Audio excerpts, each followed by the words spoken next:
just generally. It just started.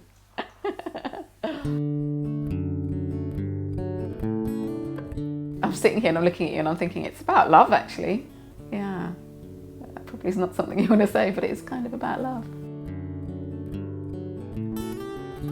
If you don't know what's important to you, I don't think you can lead. If you don't know what you stand for and what you're about.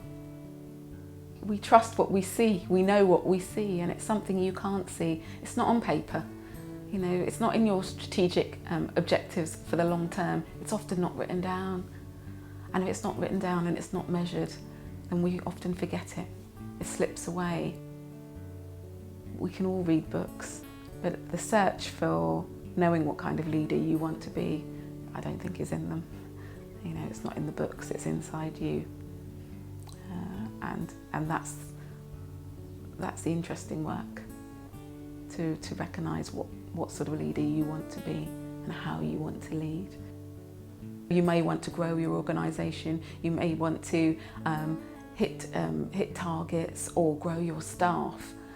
None of that will really happen well or in a sustainable way if you don't do it from a place of knowing yourself really well and knowing who you are and how you want to do it. And that's often neglected, actually. It's a neglected area that leaders come to when an incident happens, when trouble occurs, when things aren't working as they want them to, when actually that's where they should have gone first. Would you follow someone who didn't really know what they were about? Would you follow someone who hadn't spent some time really understanding themselves and becoming really aware? Would you follow someone who perhaps was erratically changing their leadership behaviour because they weren't really sure of the direction they were trying to go, or who they were being, or because the latest fad in the latest leadership book says you should be like this? You know, as a leader, you need to think about who you would want to follow, who you would want to walk alongside, who you'd like to hear from, who you'd like to share their vision, hear their vision. And if it isn't you, then maybe you need to think about that work, you know, the work you might need to do on yourself.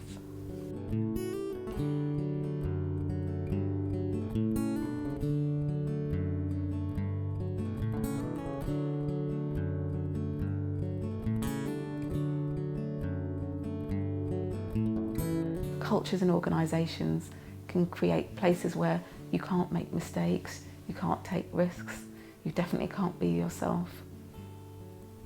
And who can you talk to if you can't be yourself? I think this thing around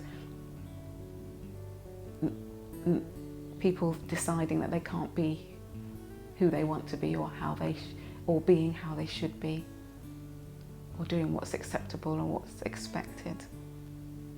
I think some of those layers can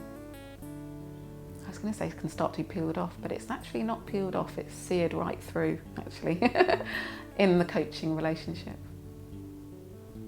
Let's get straight to it, and let's talk about something that's really important to you. We might pretend that we don't want that. I think we might pretend that we just want to talk about whatever it is we say we want to talk about.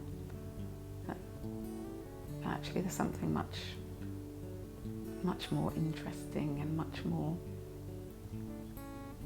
useful and much more powerful to discuss. Much more meaningful, yes. Much more meaningful to discuss.